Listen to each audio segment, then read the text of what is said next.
Mi esposa llevaba 3 días fuera de casa. Yo cuidaba a nuestros hijos, cocinaba, firmaba cuadernos y apagaba luces. Y mientras tanto, a 3 calles de nuestra puerta, su coche estaba aparcado frente al edificio de otro hombre. Antes de continuar, suscríbete y activa la campanita, porque cada día publicamos nuevas historias. Deja tu like y cuéntanos en los comentarios desde qué ciudad y país nos ves. Me llamo Aurelio Treviño Castilla. Tengo 48 años y trabajo como supervisor industrial en una planta de componentes metálicos a las afueras de Madrid. Llevo 22 años casado con Ana Lorente Vidal, 46 años, coordinadora de proyectos en una empresa consultora de urbanismo. 22 años, 4 meses y 16 días exactos, aunque en aquel miércoles de octubre yo todavía no sabía que había empezado a contar hacia atrás sin darme cuenta. Tenemos 3 hijos. Claudia, de 19 años, que ese año cursaba segundo en la universidad y vivía entre nuestra casa y el piso que compartía con 2 compañeras a 4 kilómetros. Tomás, de 10, que esa mañana había salido al colegio con la mochila torcida, como hacía todos los días aunque se la colocara bien en el portal. Y Lucía, de 7, que desayunaba en la cocina con los dibujos animados encendidos en la tableta mientras yo preparaba el café. Era una mañana de octubre, gris, sin dramatismo. Ese gris aburrido y familiar de Madrid en otoño que no decide si llover y donde el frío todavía no termina de instalarse del todo. Tenía el día libre, una jornada de compensación acumulada por los turnos extra que había hecho en agosto, sin obligaciones, sin prisa. Pensaba tomar el café tranquilo, bajar al kiosco a por el periódico en papel y quizás llamar a Ana para saber cómo iba el congreso. Ana se había marchado el lunes por la mañana. Maleta mediana con ruedas, el bolso de trabajo en bandolera, un beso rápido en la mejilla y esa frase que llevaría tatuada en la memoria durante semanas. Te llamo al llegar, Aurelio. No me esperes despierto. Era un congreso de gestión urbanística en Valencia. 3 noches fuera. Ella viajaba 4 o 5 veces al año por trabajo, siempre con anticipación, siempre con los mismos preparativos ordenados. En 22 años de matrimonio no había tenido un solo motivo para cuestionarlo. Era parte del ritmo de nuestra vida, como los turnos extramíos de agosto o las reuniones del colegio a las que yo siempre llegaba tarde porque salía con el tiempo justo de la planta. El lunes llamó a las 2 de la tarde. La voz tranquila, posada, me describió el hotel con detalle. Una recepción con suelo de mármol claro, habitación en el 5º piso con vista a un jardín interior, el colchón demasiado firme. Me preguntó si Lucía había comido bien, si Tomás había entregado por fin el trabajo de ciencias naturales que llevaba una semana posponiendo. Hablamos 12 minutos. Colgué con la sensación de que era una llamada completamente normal, de las que hacen los matrimonios estables cuando uno viaja. Y lo era. Eso era exactamente lo que no sabía todavía, que lo normal también se puede fabricar con mucha práctica. El martes llamó más tarde y la conversación fue más corta. Reuniones hasta tarde, dijo, la voz ligeramente cansada. El congreso es muy intenso este año. Le conté que Lucía había tenido pesadillas la noche anterior y la había dejado dormir en nuestra cama. Ana dijo que le diera un beso de su parte. Colgamos en menos de 5 minutos. No me pareció raro. El cansancio de viaje tiene ese efecto. Lo sabía por mis propios desplazamientos de trabajo. No hubo ninguna señal que me pusiera en alerta. Absolutamente ninguna. Eso es lo que más me costó aceptar después, quizás más que todo lo demás, que yo estaba bien, tranquilo, dormía, cocinaba, llevaba a Lucía al parque por la tarde. La traición no tiene olor, no avisa, existe en silencio mientras tú sigues viviendo convencido de que todo está en su sitio. El miércoles bajé a buscar el periódico a las 8:20. Los buzones están en el portal del edificio, pero prefiero comprarlo en el kiosco que hay 30 metros más allá, una costumbre que heredé de mi padre sin saber exactamente cuándo ocurrió. La calle estaba tranquila. 2 vecinas mayores hablaban junto al banco de la acera de enfrente. Aire húmedo, olor a tierra mojada de la lluvia de madrugada que ya había parado. una mañana como cualquier otra. Basilio Quiroga Mendoza vive en el número 14, justo frente a nuestro edificio. 63 años, jubilado de correos hace 2, viudo desde hace 4. Un hombre tranquilo, de los que riegan las plantas a la misma hora todos los días y siempre tienen un comentario sobre el tiempo o el partido del fin de semana. Llevábamos más de 15 años siendo vecinos y la nuestra era una confianza real, de las que se construyen sin esfuerzo y no necesitan invitaciones para existir. Estaba con la manguera en el geranio del escalón cuando me vio y levantó la mano. «Aurelio, buenos días. ¿Libre hoy?» «Compensatorio», dije. «Un lujo de vez en cuando». Sonrió. Siguió con el geranio un momento en silencio. Luego, con ese tono liviano de quien comenta algo mientras piensa en otra cosa, preguntó: «Oye, ¿no se había ido Ana de viaje?» «Sí, a Valencia. Congreso de trabajo. Vuelve mañana por la tarde». Frunció levemente el ceño, no con suspicacia, sino con esa expresión pequeña de quien intenta encajar algo que no termina de cuadrar. Qué curioso. Anoche, como a las 11, vi su coche aparcado a la vuelta en la calle Méndez Álvaro, justo delante del edificio azul ese. Lo reconocí por la calcomanía del mapa de Galicia que tiene pegada en el cristal trasero. El mundo no se detuvo. Eso es lo que la gente no entiende cuando habla de estos momentos. El mundo no se detiene. Basilio siguió con la manguera. Un coche pasó por la calle. Los pájaros seguían en el árbol de la acera. Todo continuó exactamente igual mientras a mí me subía por el pecho algo que todavía no era capaz de nombrar. Pensé que igual había vuelto antes de lo previsto, siguió Basilio sin levantar la vista. O que lo habría dejado aparcado por algún motivo, no sé. Cosas que pasan. Sí, dije, cosas que pasan. No sé cómo sonó mi voz en ese momento. Espero que normal. Espero que no se notara nada desde fuera, porque por dentro el pecho me ardía con una intensidad difícil de describir. No era dolor todavía, era calor puro, esa fracción de segundo entre tocar algo muy caliente y que el cuerpo procese la señal y mande el aviso. Me despedí con una sonrisa, caminé hasta el kiosco, compré el periódico y volví al portal. Subí las escaleras. Entré en casa. Lucía seguía con la tableta. El café que había dejado antes de salir todavía humeaba sobre la encimera. Me senté en la silla de la cocina y dejé el periódico sobre la mesa sin abrirlo. La calcomanía de Galicia. Un mapa pequeño en tonos verdes y azules que Ana había comprado en una tienda de souvenirs en Santiago de Compostela hacía 3 veranos, cuando fuimos los 5 de vacaciones, y Tomás se perdió durante 20 minutos en la catedral y todos nos asustamos más de lo que quisimos reconocer después. Esa calcomanía la conocía cualquiera que hubiera visto el coche de Ana más de una vez. Era específica, era inconfundible, y estaba aparcada a 3 calles de casa, a las 11 de la noche de un martes, mientras Ana me describía un colchón demasiado firme en un hotel de Valencia, donde nunca había hecho el registro de entrada. Lucía levantó la vista de la tableta y me miró. «Papá, ¿estás bien?» «Sí, cariño», dije. «Todo bien». Mentí con la misma facilidad con que, descubriría después, llevaban años mintiéndome a mí. Hay cosas que el cerebro hace de forma automática cuando recibe un golpe que todavía no comprende del todo. No razona, no analiza. Busca la salida más rápida hacia la normalidad, hacia la explicación más simple que permita respirar sin que nada cambie demasiado. Eso fue lo primero que hice sentado en esa silla de cocina con el periódico sin abrir delante. Fabricar razones. Quizás el Congreso había tenido un cambio de sede de última hora. Quizás Ana había tenido que volver un día antes por algún imprevisto y no había querido avisarme para darme una sorpresa. Quizás el coche era otro. Quizás la calcomanía de Galicia no era tan inconfundible como yo pensaba y Basilio había confundido un vehículo parecido. La mente construye andamios con mucha rapidez cuando necesita sostener algo que todavía no está preparada para derrumbar.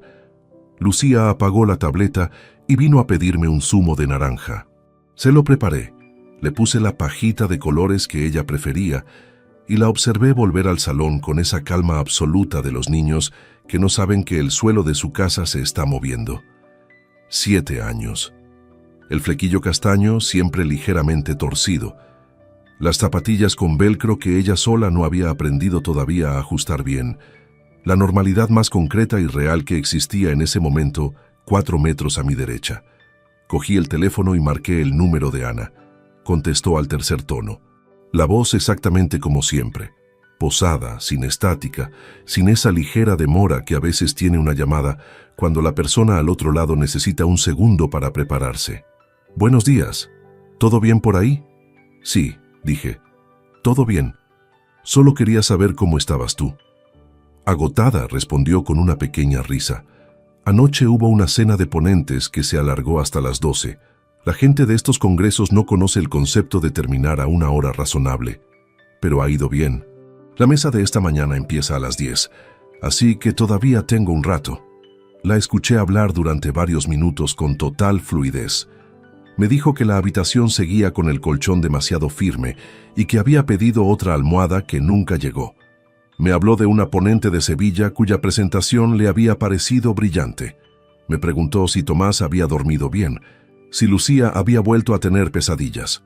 Me dijo que llegaba el jueves por la tarde, probablemente antes de las 7, y que si podía prefería no cocinar esa noche. Bastaba con pedir algo. Era una conversación completamente ordinaria, fluida, cálida en los momentos justos. Y eso, precisamente eso, fue lo que terminó de instalarme la certeza donde antes solo había duda. Porque yo conozco a Ana desde hace 22 años.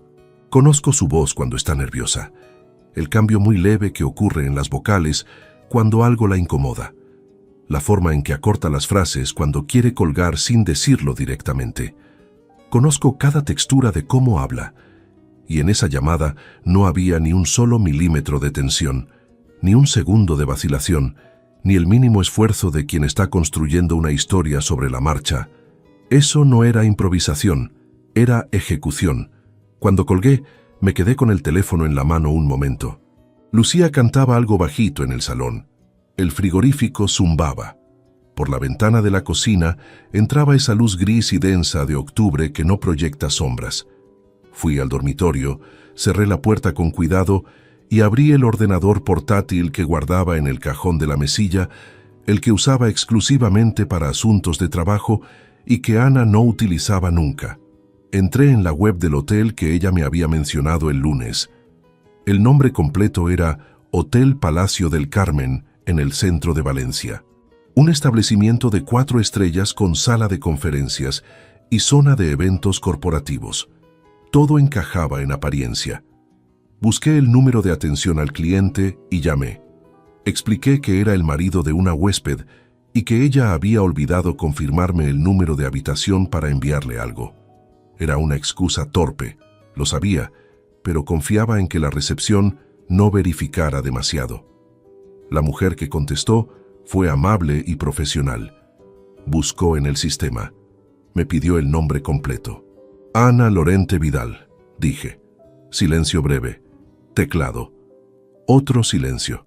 Lo siento, no tenemos ninguna reserva a ese nombre para estas fechas.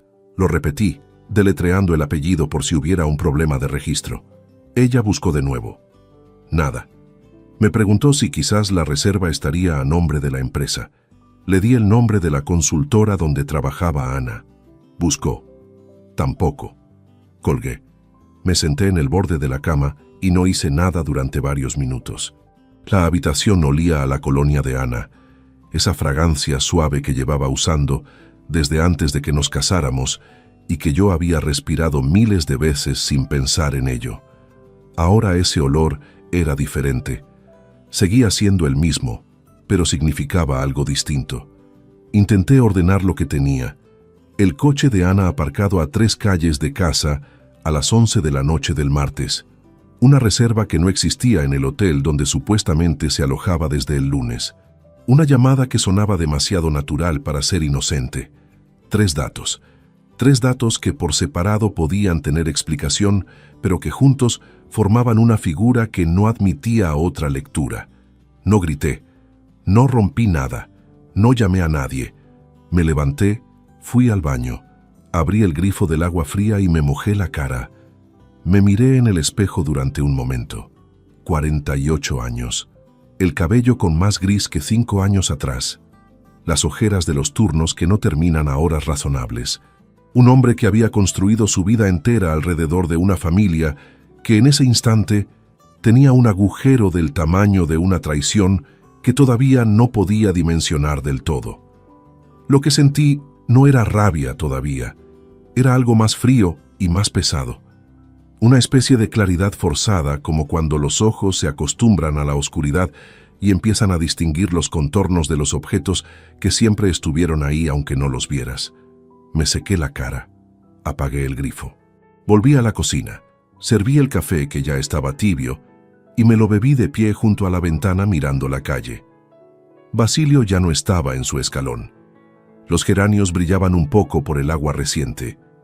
La calle seguía con ese ritmo lento de mañana sin urgencias que no entendía cómo podía continuar exactamente igual mientras yo acababa de descubrir que mi matrimonio llevaba un tiempo siendo otra cosa completamente distinta a lo que yo creía.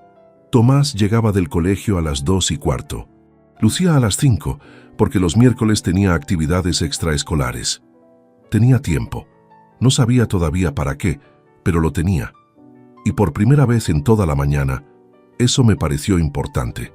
Esperé a que Lucía se durmiera en el sofá después del desayuno, como hacía a veces cuando la mañana era tranquila y no había prisa por nada. Le puse una manta encima, bajé el volumen de la televisión y cogí las llaves del coche. La calle Méndez Álvaro quedaba a 4 minutos andando desde nuestro edificio, pero fui en coche porque necesitaba poder marcharme rápido si lo consideraba necesario. No sé de qué exactamente. Era una sensación irracional, esa incomodidad que te instala el cuerpo cuando estás haciendo algo que todavía no sabes si quieres hacer del todo.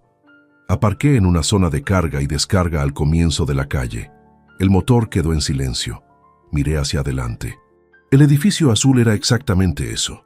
Un bloque residencial de 7 plantas, con la fachada pintada en un tono azul grisáceo, desgastado en las esquinas por los años y la lluvia. No era un edificio llamativo ni especialmente bien conservado.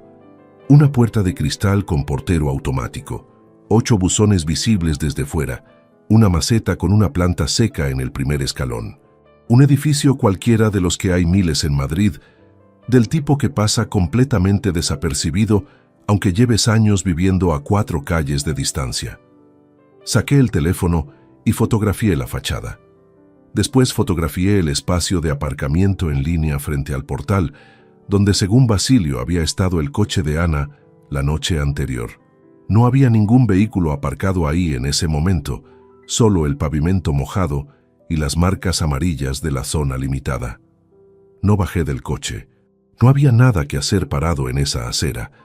La respuesta no estaba en el edificio en sí, sino en quién vivía dentro, y eso era algo que no podía resolver mirando una fachada desde la calle.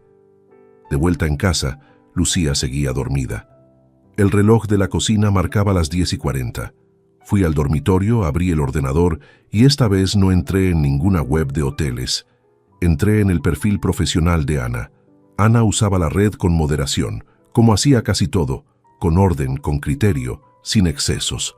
Publicaba artículos del sector 2 o 3 veces al mes, compartía convocatorias de congresos, comentaba ponencias de colegas, un perfil construido durante años con paciencia y coherencia, tan metódico como ella misma.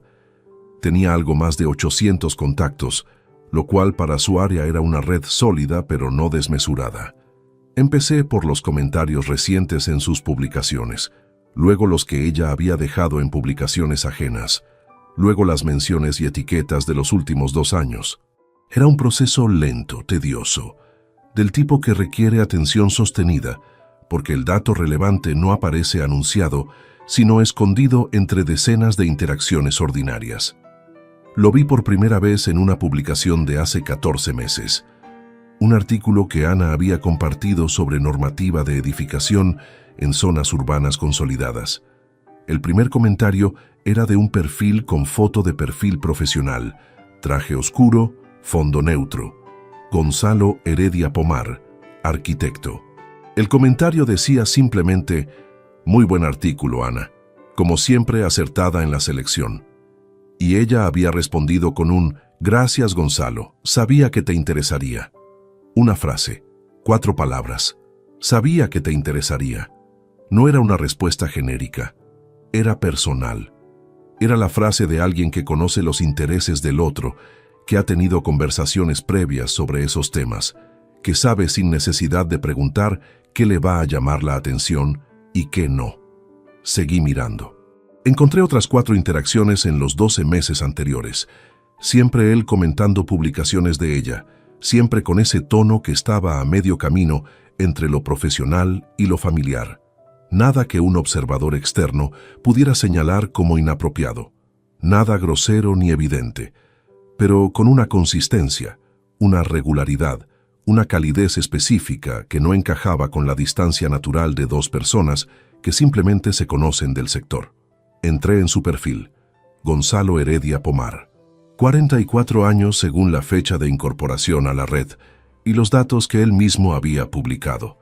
Arquitecto con despacho propio en el barrio de Chamberí, especializado en rehabilitación de edificios residenciales y asesoría técnica para promotoras, formación en Madrid y un posgrado en Milán del que había publicado fotos hacía una década. Un perfil activo, con contenido regular, bastante seguido en su área. Revisé las fotos públicas con detenimiento.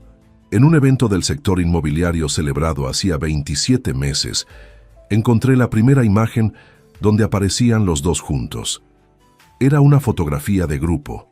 Unas 12 personas alrededor de una mesa de conferencias con café y carpetas. Ana estaba de pie en el lateral izquierdo. Gonzalo, 2 personas a su derecha, inclinado levemente hacia ella, con una expresión de quien está diciendo algo en voz baja mientras la foto se toma. No se tocaban. No había nada que un fotógrafo de evento pudiera calificar como comprometedor. Pero yo conozco cómo se para Ana cuando está cómoda con alguien y cómo se para cuando no lo está. Y en esa foto no había la distancia mínima de cortesía que ella mantiene con los colegas de trabajo. Su postura era abierta, ligeramente girada hacia él, con ese ángulo que adopta cuando le interesa lo que escucha. Encontré 2 fotos más en eventos distintos. Siempre el mismo patrón. Nunca en primer plano juntos, nunca una imagen que aislada significara algo concreto, pero en secuencia, vista con los ojos de alguien que lleva 22 años observando a esa mujer, contaba una historia diferente. Anoté el nombre completo en un papel, el despacho, el barrio. Guardé capturas de todas las interacciones en una carpeta del ordenador que protegí con contraseña y nombré con el número de factura de un proveedor de la planta, algo que nadie que curioseara mis archivos encontraría relevante. Luego cerré el ordenador y me quedé sentado en la silla del escritorio. El despacho de Gonzalo Heredia Pomar estaba en Chamberí. Desde nuestra casa, en coche y sin tráfico, eran 17 minutos. Desde la calle Méndez Álvaro, desde el edificio azul con los buzones y la maceta seca en el primer escalón, eran probablemente 9. No era una coincidencia geográfica, era una lógica. Sentí un escalofrío que no tenía nada que ver con la temperatura de la habitación. No era miedo exactamente, ni rabia todavía. Era la sensación física de cuando un edificio que creía sólido empieza a mostrar las grietas que siempre estuvieron ahí y que simplemente no habías mirado con suficiente atención. Lucía entró en el dormitorio con el pelo revuelto del sueño corto, arrastrando los pies con las zapatillas mal puestas. «Papá, tengo hambre». Me levanté de la silla. «Vamos a la cocina», dije. Le preparé unas tostadas con aceite y una loncha de jamón. La senté en su sitio de siempre. Le pregunté si quería zumo o leche. Ella dijo zumo, como casi siempre. Le serví el zumo. Me apoyé en la encimera y la observé comer con esa concentración absoluta y tranquila que tienen los niños pequeños cuando algo les gusta. 7 años, sin ninguna sospecha de que su padre acababa de descubrir el nombre del hombre que llevaba meses, o quizás años, siendo parte de una vida paralela que su madre construía con la misma meticulosidad con que hacía todo lo demás. Tomás llegaba a las 2:15. Tenía tiempo de pensar. Y por primera vez desde que Basilio había mencionado la calcomanía de Galicia junto a sus geranios mojados, lo que sentía no era solo confusión ni calor en el pecho. Era algo más estructurado, más deliberado. La diferencia entre tropezar con algo en la oscuridad y encender la luz para ver exactamente qué es lo que tienes delante. Todavía no sabía todo, pero ya sabía suficiente para saber que necesitaba saber más. Esa tarde, después de recoger a Tomás del colegio y de que los dos niños estuvieran entretenidos, aproveché para sentarme de nuevo frente al ordenador, pero esta vez con un enfoque distinto. No buscaba más interacciones en redes ni más fotografías de eventos. Quería entender cuándo había comenzado todo, desde qué punto exacto del pasado estaba mirando hacia atrás. Busqué el nombre de Gonzalo Heredia Pomar junto al de la consultora donde trabajaba Ana. El primer resultado relevante fue una convocatoria de colaboración técnica de hace 4 años y 3 meses. La empresa de Ana había subcontratado asesoría arquitectónica para un proyecto de rehabilitación en el distrito de Tetuán. El nombre del despacho contratado aparecía en el pie de página del documento público: Heredia Arquitectura y Consultoría, con dirección en Chamberí. El responsable técnico del contrato por parte del despacho era Gonzalo Heredia Pomar, 4 años y 3 meses. Me recliné en la silla y procesé eso durante un momento. 4 años y 3 meses atrás, yo estaba en la planta gestionando la ampliación de la línea de producción que nos había costado 2 años de negociaciones con la dirección central. Llegaba a casa tarde, comía lo que quedaba en la nevera, caía en la cama con la cabeza todavía en los planos y los presupuestos. Ana me escuchaba hablar de aquello con paciencia. Me preguntaba cómo iba, asentía, decía que ya pasaría. Mientras tanto, en alguna reunión de coordinación técnica, en alguna sala de juntas de Tetuán, ella y Gonzalo Heredia Pomar estaban empezando a construir algo que yo desconocía completamente. Seguí buscando. Encontré su nombre mencionado en 3 proyectos distintos, vinculados a la consultora de Ana a lo largo de esos 4 años. No era una colaboración puntual, era una relación profesional sostenida, con contratos renovados, con presencia regular. Lo cual significaba que no había un momento aislado de debilidad ni una circunstancia excepcional. Había una estructura, una proximidad mantenida con decisión, oportunidades creadas deliberadamente dentro del marco que ofrecía el trabajo. La traición más calculada no es la que ocurre en un instante de impulso, es la que se construye ladrillo a ladrillo dentro de una arquitectura perfectamente diseñada para parecer inocente. Esa noche, cuando Tomás y Lucía ya dormían, me senté en el salón con las luces bajas y un vaso de agua que no bebí. Revisé en la memoria los últimos 4 años con ese nombre nuevo instalado en el centro, como un filtro diferente sobre las mismas imágenes. Recordé una noche de hace aproximadamente 2 años y medio en que Ana llegó más tarde de lo habitual. Me dijo que había habido una reunión de cierre de proyecto que se había alargado y que luego el equipo había salido a cenar. Llegó pasadas las 12. Yo estaba viendo un partido con el sonido bajo para no despertar a los niños. Ella se sentó un momento a mi lado, me preguntó el resultado, dijo que estaba agotada y se fue a la cama. No había nada que señalar. Las reuniones largas existían. Las cenas de equipo existían. Yo lo supe y no le di más vuelta. Recordé también un sábado de hace unos 3 años en que Ana me dijo que tenía que ir un par de horas a la oficina a revisar un informe urgente. Volvió 4 horas después. Me disculpó diciendo que había encontrado más errores de los previstos. Yo estaba en el parque con Tomás y Lucía. Recuerdo que Lucía se cayó del columpio y se raspó la rodilla y lloró mucho, y que cuando Ana llegó a casa ya había pasado todo, y los niños merendaban tranquilos y yo no le conté nada del susto porque no parecía importante ya. ¿Cuántas horas? ¿Cuántos sábados? ¿Cuántas reuniones que se alargaban? ¿Cuántas noches en que yo llegaba cansado y ella ya estaba en la cama leyendo y apagaba la luz al poco de entrar yo, y yo lo interpretaba como el cansancio natural de 2 personas con mucho trabajo y 3 hijos y demasiadas responsabilidades compartidas? No era descuido mío, o no era solo eso, era que la mentira estaba construida sobre los cimientos exactos de la vida que llevábamos, usando las grietas reales que cualquier matrimonio tiene a los 22 años.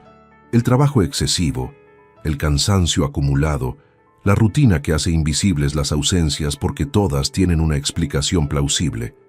Ana no había inventado una vida diferente. Había usado la que ya teníamos como cobertura, y eso requería un conocimiento muy preciso de mí, de mis horarios, de mis ausencias, de en qué momentos yo estaba suficientemente distraído para no preguntar. Me levanté del sofá, fui a la cocina y serví el vaso de agua que no había bebido. Lo apuré de pie junto al fregadero mirando la oscuridad del patio interior. Había una ventana encendida al otro lado, en el edificio de enfrente. Alguien que también estaba despierto a esa hora sin que nadie en su casa lo supiera. Al día siguiente, jueves, Ana volvía. No tenía todavía todo lo que necesitaba. Tenía un nombre, tenía una fachada fotografiada, tenía 4 años de colaboraciones profesionales rastreables y una reserva de hotel que no existía. Era suficiente para saber con certeza que la duda no era duda sino confirmación. Pero no era suficiente para actuar con la solidez que exigía lo que iba a tener que hacer a continuación. Pensé en llamar a Ramiro esa misma noche. Ramiro Espinosa Cuevas llevaba siendo mi amigo desde la universidad, 51 años, trabajaba como jefe de mantenimiento en una empresa de instalaciones industriales al norte de Madrid. Era el tipo de persona que no dramatizaba, que escuchaba hasta el final antes de decir nada, que daba consejos sin adornos, el único hombre al que podría contarle esto sin que se lo dijera a nadie más. Pero no llamé esa noche. No estaba listo para decirlo en voz alta. Mientras no lo dijera en voz alta, seguía siendo algo que solo existía en mi cabeza, algo que todavía podía contener. Me fui a la cama a la 1:20. Cerré los ojos y permanecí quieto durante mucho tiempo en la oscuridad del dormitorio. El lado de la cama de Ana estaba vacío y liso, la almohada en su sitio, el libro que ella estaba leyendo en la mesilla, con el marcapáginas asomando por el capítulo 12. Pensé en aquel verano en Santiago de Compostela, cuando compramos la calcomanía del mapa de Galicia en tonos verdes y azules. Tomás se había perdido en la catedral, y cuando lo encontramos junto a un grupo de turistas que lo habían recogido, él estaba completamente tranquilo, sin haber llorado, mirando los relieves de la fachada, con la curiosidad imperturbable de los niños de 8 años que todavía no saben que perderse puede ser peligroso. Ana lo abrazó con fuerza cuando lo encontró. Yo también. Los 4 estuvimos un momento parados en mitad de la plaza, con el sol de agosto encima y Lucía todavía en el carrito. Y recuerdo haber pensado que éramos una familia que funcionaba, que nos queríamos, que lo que teníamos valía. Ese recuerdo y este jueves que se acercaba no podían pertenecer a la misma vida, y sin embargo, pertenecían. Eso era lo que más costaba aceptar, que todo era real, las dos cosas al mismo tiempo, el verano en Galicia y el edificio azul a 3 calles de casa, el abrazo en la catedral y las reuniones que se alargaban, la familia que creía tener y el nombre que ahora tenía anotado en un papel guardado en el cajón del escritorio. Ana llegaba al día siguiente antes de las 7, y yo estaría ahí, en la puerta, con la misma cara de siempre. Llegó a las 6:47 de la tarde del jueves. Escuché el ascensor detenerse en nuestro piso antes de que sonara el timbre. Ese ruido particular del mecanismo hidráulico, ese golpe seco al llegar a la planta, lo conozco también después de 11 años viviendo en este edificio, que lo identifico sin necesidad de estar pendiente. Me levanté del sofá, donde había estado sentado sin ver realmente el programa que tenía encendido en la televisión, y fui hacia la puerta con una calma que no era indiferencia, sino control. Había pasado el día entero ensayando ese momento de forma inconsciente, preparando cada músculo de la cara para que no cediera un milímetro. Abrí antes de que llamara. Ana estaba en el rellano con la maleta detrás de ella, el bolso cruzado, el abrigo beige que se ponía para viajar porque decía que en los trenes y los aeropuertos siempre había corriente. Llevaba el pelo recogido con ese descuido calculado que yo había encontrado elegante durante años. Tenía una bolsa de papel en la mano derecha, de esas de tienda de regalos con cordón de tela. «Ya estoy en casa», dijo. «Ya te veo», respondí. Me dio un beso en la mejilla y entró. El olor de su colonia llegó con ella, igual que siempre, flotando en el aire del pasillo durante un segundo antes de disolverse.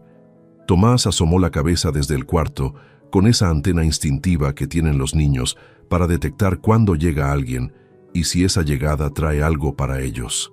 Lucía tardó 2 segundos más y apareció corriendo desde la cocina con los calcetines resbalando en el suelo del pasillo. Ana se agachó y las abrazó a los dos al mismo tiempo, con esa facilidad física de los reencuentros auténticos que no se pueden fingir del todo. Les dio los regalos, para Tomás una libreta de bocetos con tapas de cartón duro que él había pedido hacía semanas y que Ana evidentemente había comprado antes del viaje con suficiente antelación como para tenerla lista.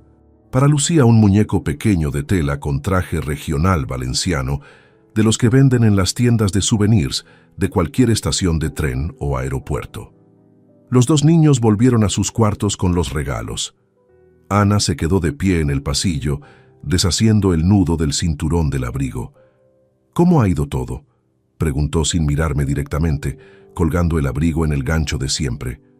«Sin incidentes», dije. Lucía durmió bien estas 2 últimas noches. Tomás entregó el trabajo de ciencias. «Menos mal», soltó un suspiro corto. Llevaba tiempo con eso pendiente. Fui a la cocina y puse la cafetera. La rutina más mecánica que tenemos, tan automatizada que podría hacerla dormido. Escuché a Ana arrastrar la maleta hacia el dormitorio, el ruido de la cremallera, los cajones abriéndose. Sonidos completamente familiares que esa tarde tenían una textura diferente, como cuando escuchas una canción que conoces de memoria, pero en un idioma que acabas de descubrir que no era el original. Vino a la cocina y se sentó en la silla de siempre, la que da a la ventana del patio interior. Puse la taza delante de ella. «El congreso ha estado bien», dijo, rodeando la taza con las 2 manos. «Intenso, pero bien. La ponencia del jueves por la mañana fue lo mejor. Una arquitecta de Bilbao que lleva 10 años trabajando en rehabilitación de patrimonio. Muy sólida. Me dio algunas ideas para el proyecto de hortaleza que tenemos atascado». Asentí. Apoyé la espalda en la encimera y la escuché. Habló durante varios minutos sobre el congreso con la misma fluidez de siempre. Mencionó nombres de ponentes, comentó una mesa redonda que le había parecido demasiado larga, describió una cena de networking donde había coincidido con una antigua compañera de máster a la que no veía desde hacía años. Todo ordenado, todo coherente, todo con el nivel de detalle suficiente para parecer vivido y no suficiente para resultar excesivo. Era una narración construida con inteligencia, no sobreactuada, no llena de detalles innecesarios que delataran el esfuerzo de quien miente, justa en la cantidad de información, natural en el ritmo, creíble en el tono.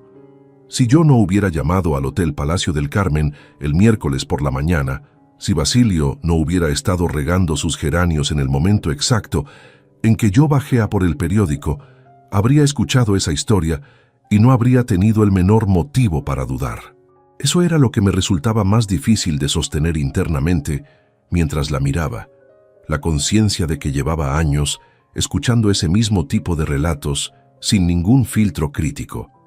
Cuántas historias de reuniones, de viajes, de cenas de equipo había recibido con la misma naturalidad con que recibo el parte meteorológico, sin cuestionar, sin verificar, con la confianza ciega de quien no concibe que el suelo que pisa pueda ser diferente a lo que parece.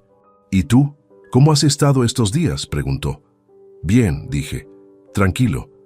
Me miró un momento, esa mirada que conozco, ligeramente entornada, que aparece cuando evalúa si hay algo detrás de lo que digo o si es exactamente lo que parece. Duró menos de 2 segundos, luego bajó la vista a la taza. «Tienes cara de cansado».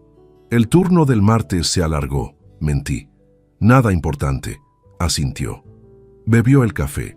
Por la ventana del patio interior entraba la luz declinante de la tarde, ese naranja apagado de octubre que no dura más de 20 minutos antes de convertirse en gris oscuro. Ana tenía esa luz de lado, iluminándole el perfil derecho. 46 años, el cabello castaño con algunas canas en la sien que ella no teñía porque decía que no le molestaban. Una cara que yo había mirado miles de veces con una familiaridad tan absoluta que había dejado de verla realmente. Ahora la veía, y lo que sentía no era odio. Todavía no. Era algo más parecido a la distancia que se instala cuando descubres que el mapa que llevabas usando durante años no corresponde al territorio que estabas atravesando. Tomás entró a pedir permiso para jugar media hora más con la videoconsola antes de cenar. Ana lo miró, dijo que 20 minutos. Él protestó de forma ritual y aceptó. Salió. El ruido de sus pasos por el pasillo fue desvaneciéndose hacia su cuarto. «Pedimos algo para cenar», dijo Ana. «No tengo fuerzas para cocinar. Ya había pensado en eso, pido yo». «Perfecto». Se levantó, recogió la taza, la dejó en el fregadero. Me rozó el brazo al pasar hacia el pasillo, ese contacto automático de tantos años, tan incorporado al movimiento que probablemente ni ella misma lo registró de forma consciente. Yo sí lo registré. Pedí la cena por teléfono, puse la mesa, serví los vasos. Cenamos los 4 con la televisión apagada, como era la norma en casa durante las cenas, con Tomás contando algo del colegio que le había parecido injusto y Lucía interrumpiéndolo para contar lo suyo. Ana preguntó, respondió, rió en los momentos que correspondía. Yo hice lo mismo. Una cena completamente normal. Eso era lo más extraño de todo, que la normalidad podía continuar funcionando con tanta precisión, aunque por dentro algo se hubiera roto sin remedio. Como una estructura que mantiene la forma exterior mientras el material interior ya ha cedido. En ingeniería existe un concepto para eso, el fallo diferido, cuando la fractura ocurre mucho antes de que el colapso sea visible. Acosté a Lucía a las 9:15. Le leí 2 páginas de su libro, le di el beso de buenas noches, apagué la lamparita. Tomás se fue poco después por voluntad propia, con esa autonomía reciente de los 10 años que todavía le sorprende a él mismo. Cuando volví al salón, Ana estaba en el sofá con el libro que había dejado en la mesilla, el marcapáginas en el capítulo 12. Lo sostenía abierto, pero no lo leía. Miraba un punto fijo por encima de las páginas con una expresión levemente ausente. No le pregunté en qué pensaba. Me senté en el sillón de enfrente, cogí el mando y puse las noticias con el volumen bajo. Y así pasamos la primera hora de su regreso en el mismo salón de siempre, a 2 metros de distancia, cada uno perfectamente quieto dentro del silencio compartido que habíamos construido durante 22 años y que esa noche significaba cosas completamente distintas para cada uno de los dos. El sábado por la mañana, 2 días después del regreso de Ana, Claudia apareció en casa antes de las 11. No era raro. Desde que había empezado la universidad, alternaba entre el piso que compartía con sus compañeras y nuestra casa, con una irregularidad que nunca llegué a descifrar del todo. A veces se quedaba varios días seguidos. A veces desaparecía una semana entera. Tenía llave propia desde los 16 años y usaba esa libertad con la naturalidad de quien no ha tenido motivos para cuestionarla. Entró con una bolsa de tela colgada al hombro, saludó a Tomás, que estaba en el salón con los auriculares puestos, asomó la cabeza a la cocina donde yo preparaba el desayuno tardío y dijo, «Buenos días», con esa voz ligeramente ronca que tenía siempre las mañanas de fin de semana. Le respondí con el mismo tono de siempre. Ana estaba en el dormitorio terminando de arreglarse para salir a hacer unas compras. Durante los siguientes 40 minutos, todo funcionó con normalidad. Claudia se sentó a la mesa de la cocina con un café. Habló un poco sobre un examen parcial que tenía la semana siguiente. Discutió brevemente con Tomás sobre si podía usar los auriculares que él había dejado en el salón. Sonidos domésticos. Textura ordinaria de un sábado en casa. Ana salió poco después de las 11, con la lista de la compra y las llaves. Me dijo que volvía antes de la 1. Le dijo a Claudia que si quería quedarse a comer, había que avisar para calcular las raciones. Claudia dijo que sí, que se quedaba. La puerta se cerró. Me quedé en la cocina terminando de recoger el desayuno. Claudia seguía a la mesa con el teléfono en la mano, deslizando la pantalla con ese gesto mecánico que hacen los jóvenes cuando no están haciendo nada en concreto, pero tampoco quieren estar sin hacer nada. Me dijo que iba al baño y dejó el teléfono sobre la mesa boca arriba antes de levantarse. No planeé nada. No había ninguna intención previa. Pasé por detrás de la silla donde había estado sentada para dejar los vasos en el fregadero y la pantalla encendida estaba ahí, sin bloquear, mostrando una conversación de mensajes. Me detuve. No porque hubiera buscado algo, sino porque el nombre que aparecía en el encabezado de la conversación era el de Ana, y porque el último mensaje enviado por Claudia, todavía visible en la pantalla sin necesidad de desplazar nada, decía con toda la claridad del mundo: «Papá está en casa, ten cuidado». Leí el mensaje 2 veces, 3. No porque no lo entendiera, sino porque el cerebro a veces necesita releer algo para convencerse de que lo que está viendo es exactamente lo que parece, y no una confusión de contexto, una interpretación equivocada, un malentendido de lectura rápida. No era ninguna de esas cosas. Saqué el teléfono del bolsillo del pantalón con la mano que me temblaba ligeramente, no de rabia, sino de esa vibración involuntaria que ocurre cuando el cuerpo recibe algo que el sistema nervioso no había previsto. Fotografié la pantalla de Claudia sin tocarla. Volví a dejar los vasos en el fregadero exactamente como iba a hacer antes de detenerme. Metí mi teléfono en el bolsillo, cogí el trapo de cocina y empecé a secar los vasos. Claudia volvió del baño 2 minutos después. Cogió el teléfono de la mesa, lo miró un segundo y lo metió en el bolsillo de la sudadera. Se sentó de nuevo. Me preguntó si había leche descremada porque la entera le sentaba mal últimamente. Le dije que mirara en la balda de arriba del frigorífico. La miré de reojo mientras ella abría la nevera. 19 años, el mismo cabello castaño de Ana, pero con ese corte recto que llevaba desde los 15 y que nunca había querido cambiar. La nariz con esa pequeña curvatura lateral que heredó de mi madre y que siempre me había parecido el rasgo más mío que tenía. 19 años y una conversación en el teléfono que llevaba quién sabe cuánto tiempo existiendo, con quién sabe cuántos mensajes del mismo tipo, cumpliendo una función de vigilancia que yo nunca le había pedido a nadie y que ella había decidido asumir de forma voluntaria. Encontró la leche, se sirvió un vaso, volvió a sentarse. Yo seguí secando los vasos. Lo que ocurrió dentro de mí en esos minutos es difícil de describir con precisión porque no era una emoción simple ni limpia. Era una superposición.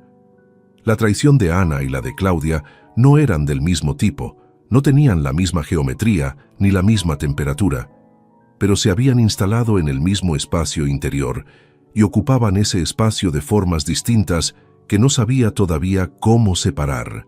Con Ana había una historia de 22 años que se había fracturado en algún punto que todavía estaba localizando.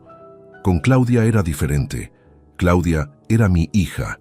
Era la primera persona a quien yo había sujetado en brazos con la sensación completamente nueva de que algo en el mundo dependía directamente de mí. Era la niña que de pequeña se dormía en el coche durante los viajes largos y a quien yo sacaba en brazos y subía hasta la cama sin despertarla, con ese cuidado casi ritual de los padres que saben que hay momentos que no se repiten.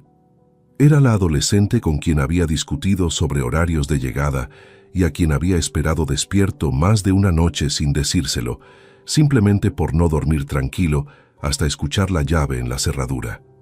Esa persona había estado enviando mensajes de aviso. «Papá está en casa, ten cuidado». No como un acto de pánico, no como algo hecho una sola vez en un momento de presión. La naturalidad con que el mensaje estaba escrito, la falta de cualquier explicación o contexto adicional, la economía de las palabras, indicaba una práctica establecida, un código que ya no necesitaba justificarse porque llevaba el tiempo suficiente funcionando para haberse vuelto automático. Guardé el último vaso en el armario. Doblé el trapo de cocina y lo dejé sobre la encimera. Tomás entró a pedir permiso para bajar a casa de un amigo del edificio de abajo. Le dije que sí, Que volviera antes de la 1. Salió. El portal sonó al cerrarse abajo. La cocina quedó en silencio. Solo Claudia y yo. Ella miraba el teléfono con esa concentración superficial de quien hace scroll sin destino. No levantaba la vista. No había ninguna señal en su postura de que sospechara algo, de que se sintiera observada o incómoda. Estaba completamente tranquila. Eso también me dijo algo. Me apoyé en la encimera y la miré durante un momento sin que ella lo notara. Pensé en decirle algo en ese instante, en ese mismo sábado con la cocina vacía y Ana fuera de casa. Pero no lo hice. No porque no tuviera palabras, sino porque todavía no tenía todo lo que necesitaba, y enfrentar a Claudia antes de tener el cuadro completo era desperdiciar el único momento que iba a tener para hacerlo con toda la solidez posible. Así que no dije nada. Calenté más café, me lo serví y fui al salón. Me senté en el sillón, cogí el periódico del día anterior que no había terminado de leer y pasé las páginas con una concentración que no existía. Por el pasillo llegaba el sonido del teléfono de Claudia, música bajita, el ruido de la silla al moverse levemente. Una mañana de sábado en casa. Por fuera, todo igual. Por dentro, algo había cambiado de forma permanente e irreversible. No de forma dramática, no con un ruido ni con un golpe. Con ese silencio particular de las cosas que se rompen sin aspavientos y que precisamente por eso son las que más cuestan reparar, si es que alguna vez llegan a repararse del todo. Ana volvió a las 12:40 con 2 bolsas de la compra y un bote de aceitunas que Claudia le había pedido por mensaje. Comimos los 4 juntos. Yo serví el agua. Pregunté si alguien quería pan. Recogí los platos cuando terminamos. Y guardé la fotografía de esa pantalla en la misma carpeta protegida del ordenador del trabajo, donde ya descansaban las otras pruebas, esperando el momento en que todo lo que tenía fuera suficiente para no dejar ningún resquicio sin cerrar. El lunes siguiente llamé a Ramiro desde el coche, aparcado en el parking subterráneo de la planta durante el descanso del mediodía. No le di rodeos. Le conté todo en orden cronológico. La frase de Basilio, la reserva inexistente en el hotel, el nombre encontrado en las redes profesionales de Ana, los 4 años de colaboraciones rastreables entre el despacho de Gonzalo y la consultora. Lo escuché procesar en silencio al otro lado.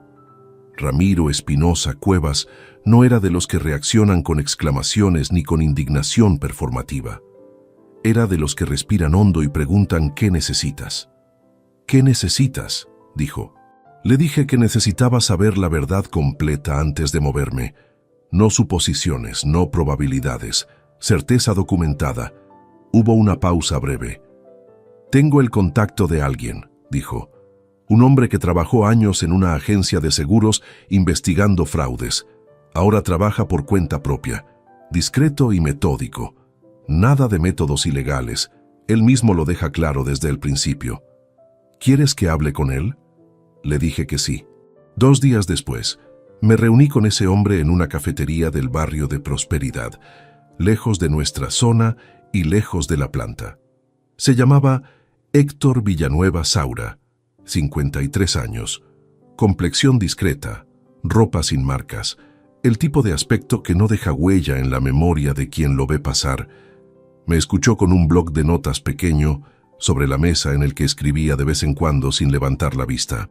Cuando terminé de contarle lo que sabía, repasó sus anotaciones un momento y me dijo con toda la naturalidad del mundo que tenía suficiente para empezar y que en 10 días tendría un informe. El informe llegó en 13 días, un sobre cerrado entregado en mano en la misma cafetería. Me lo dio, pidió el café, esperó a que yo lo abriera. Adentro había 17 páginas, fotografías, registros de movimientos, fechas, horarios. La relación entre Ana y Gonzalo Heredia Pomar no tenía 4 años como yo había estimado a partir de las colaboraciones profesionales. Tenía 3 años y 4 meses de carácter íntimo confirmado. El inicio documentado era una tarde de junio de hacía 3 años y 5 meses, cuando los dos habían entrado juntos al edificio azul de la calle Méndez Álvaro a las 7:20 de la tarde y Gonzalo no había salido hasta las 11 menos cuarto de la noche. 3 años y 4 meses.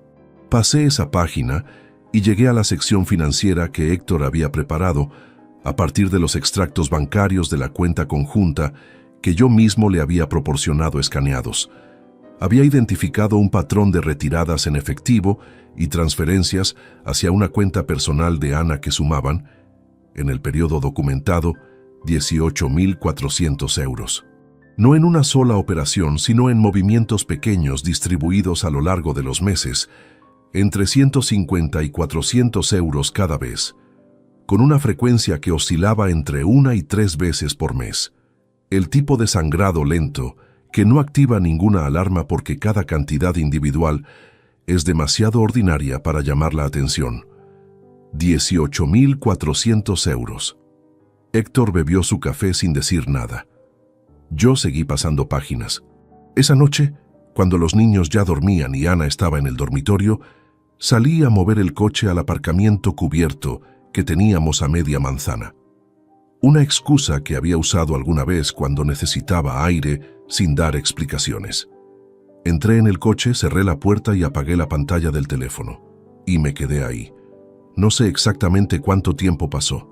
El reloj del salpicadero marcaba las 23:18 cuando entré y las 23:57 cuando fui capaz de salir. Casi 40 minutos en la oscuridad del aparcamiento, con el olor a hormigón húmedo y el ruido lejano de algún coche pasando por la calle de arriba, sin hacer nada más que dejar que todo lo que había estado conteniendo durante 2 semanas ocupara el espacio que le correspondía. No lloré de forma dramática, no fue el llanto convulso de las películas. Fue algo más silencioso y más largo, ese tipo de derrumbe que ocurre cuando el cuerpo agota la reserva de tensión que llevaba semanas sosteniendo. Las lágrimas llegaron sin anuncio y se fueron también sin prisa, y entre medias hubo un intervalo de tiempo en el que simplemente estuve sentado con las manos en el regazo, mirando el volante sin ver nada. Pensé en la cocina. 2 años antes, Ana me había dicho que la cocina necesitaba una reforma. Los armarios estaban deteriorados, la encimera tenía una grieta en la esquina, el extractor hacía un ruido que llevaba meses empeorando. Tenía razón en todo. Yo me había comprometido a hacerlo y lo había ido posponiendo, porque el presupuesto de las obras coincidió con un periodo de gastos extraordinarios en la planta, y yo quería tener la cabeza despejada antes de comprometer ese dinero en casa. Para poder hacerla, solicité turnos extra durante 3 meses seguidos, fines de semana incluidos. Llegaba a casa con las manos entumecidas por el frío de la nave. Comía en la cocina vieja que pronto iba a desaparecer. Me duchaba y caía dormido con la satisfacción concreta de quien tiene un objetivo y lo está cumpliendo. Ana me agradecía el esfuerzo. Me decía que no hacía falta que me matara tanto. Yo le decía que era por ella, que merecía tener la cocina que quería. La cocina nueva la habíamos estrenado hacía 16 meses. Mientras yo acumulaba horas extra en la planta para financiarla, ella llevaba casi 2 años construyendo otra vida a 9 minutos en coche. Mientras yo llegaba tarde y agotado, sintiéndome buen marido por el sacrificio, ella enviaba a nuestra hija mayor mensajes coordinando los horarios para que nadie se enterara de nada. Eso era lo que no cabía en ningún sitio racional. No la traición como concepto abstracto, sino la geometría exacta de cómo había ocurrido, superpuesta sobre los momentos en que yo más me había esforzado, infiltrada en los periodos que yo recordaba con mayor satisfacción. El año de los turnos extra y la cocina nueva, el verano de Galicia con los 5 y la calcomanía y el susto en la catedral, los aniversarios que yo había celebrado, convencido de que había algo que celebrar. Nada de eso había sido falso en su totalidad. Eso era quizás lo más difícil. Los momentos habían existido. El abrazo en la catedral había sido real. La satisfacción de estrenar la cocina también. Pero eran momentos reales dentro de una estructura que tenía otra arquitectura que yo no había visto. Me sequé la cara con la manga del jersey. Bajé la ventanilla 1 centímetro para que entrara algo de aire. El aparcamiento olía a motor frío y a ese polvo específico del hormigón subterráneo que no se parece a ningún otro. pensé en Claudia. Pensé en ella a los 8 años, a los 12, a los 15, cuando empezamos a discutir sobre horarios, y ella decía que yo era demasiado estricto, y yo pensaba que estaba haciendo exactamente lo que se supone que hace un padre. Pensé en cuándo había cruzado esa línea desde ser mi hija a ser la persona que vigilaba mis movimientos para proteger a su madre. Si había sido gradual, o si había habido un momento concreto en que Ana se lo había pedido, o simplemente ella lo había asumido sola, por iniciativa propia, convencida de que era la forma correcta de gestionar la situación. Ninguna de las dos opciones me resultaba menos dolorosa que la otra. Cuando entré de nuevo en casa, el pasillo estaba en silencio. La luz del dormitorio ya no se veía por debajo de la puerta. Me quité los zapatos en el recibidor para no hacer ruido. Pasé por delante de los cuartos de Tomás y Lucía, abrí la puerta del baño con cuidado y me lavé la cara con agua fría por segunda vez en 2 semanas, por el mismo motivo. Me miré en el espejo. El mismo hombre de siempre, 48 años, las ojeras algo más marcadas que 3 semanas atrás, el gesto ligeramente más tenso alrededor de la mandíbula. Pero el mismo hombre. Y eso, de alguna forma que todavía no sabía explicar del todo, era también una información importante, porque lo que tenía ahora no era solo dolor. Era 17 páginas en un sobre, una carpeta protegida en el ordenador del trabajo y la claridad absoluta de alguien que ya sabe exactamente lo que ha estado mirando sin verlo durante más de 3 años. El llanto había terminado en el aparcamiento. Lo que empezaba ahora era otra cosa completamente distinta. Esperé el momento adecuado durante 5 días. No era impaciencia lo que sentía, sino la conciencia clara de que esa conversación necesitaba las condiciones exactas para ocurrir de la única forma en que tenía sentido. Sin Ana en casa, sin los niños presentes, sin posibilidad de interrupciones ni de que Claudia pudiera salir por la puerta antes de que termináramos. El viernes por la tarde se alineó todo sin que yo tuviera que forzarlo. Ana tenía una reunión de coordinación que se alargaba hasta las 7. Tomás estaba en casa de su amigo del edificio de abajo, con permiso hasta las 8. Lucía tenía la actividad extraescolar de los viernes, danza, que terminaba a las 6:15 y de la que normalmente la recogía Ana de camino a casa. Ese viernes le dije a Ana que la recogía yo, que ella fuera directamente desde la reunión. Claudia había llegado a mediodía con la bolsa de tela habitual y el anuncio de que se quedaba el fin de semana. Lo dijo con esa naturalidad de quien no necesita pedir permiso porque nunca ha tenido motivos para necesitarlo. Se instaló en su cuarto, comió con nosotros, pasó la tarde entre el sofá y su habitación. A las 4:30, cuando la casa estaba en ese silencio particular de las tardes de otoño, con la luz bajando rápido por las ventanas, fui al dormitorio, abrí el cajón de la mesilla y saqué mi teléfono. Busqué la fotografía de la pantalla de Claudia, la que había tomado 2 semanas antes, con la mano levemente temblorosa, mientras los vasos seguían junto al fregadero. La amplié hasta que el texto quedó perfectamente legible. Luego fui al cuarto de Claudia. Llamé una vez con los nudillos antes de abrir. Estaba tumbada en la cama con los auriculares puestos, mirando el techo. Se los quitó al verme entrar y se incorporó apoyándose en el codo con esa expresión de ligera extrañeza que pone cuando algo sale del patrón habitual. ¿Pasa algo? Siéntate, dije. No lo dije con dureza. Lo dije con esa calma que no es serenidad, sino control absoluto sobre cada cosa que sale de la boca. Claudia se sentó en el borde de la cama. La miré un momento. Luego coloqué el teléfono sobre el colchón frente a ella, con la fotografía visible, el texto ampliado, las palabras completamente legibles. Papá está en casa. Ten cuidado. Claudia bajó la vista hacia la pantalla. La vi procesar. El color de sus mejillas cambió de forma gradual, ese enrojecimiento involuntario que no se puede controlar y que no distingue entre vergüenza y miedo, porque en ese momento los dos son la misma cosa. No dijo nada durante varios segundos. Luego levantó la vista y me miró. Y lo que vi en ese momento no era la expresión de alguien sorprendida, sino la de alguien que ha estado esperando que llegara ese día sin saber exactamente cuándo iba a ser. Papá. Levanté una mano levemente, no para callarla con brusquedad, sino para indicar que todavía no era su turno.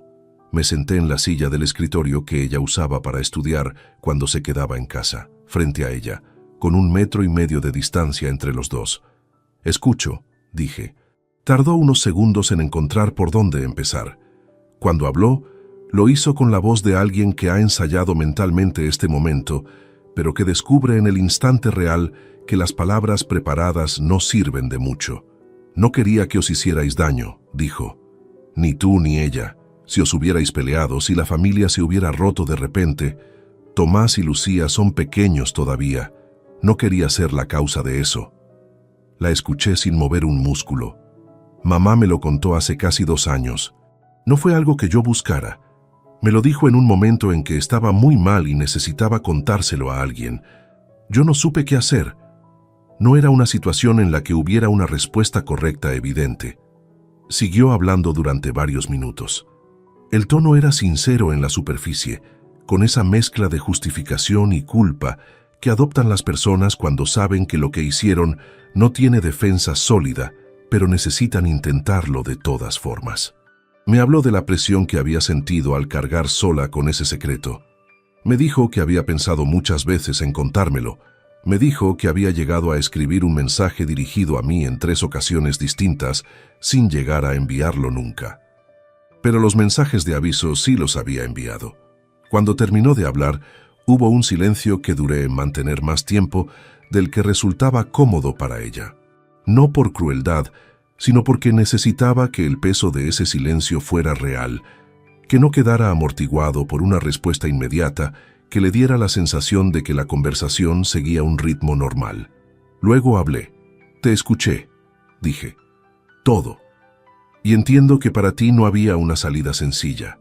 Lo entiendo de verdad». Hice una pausa.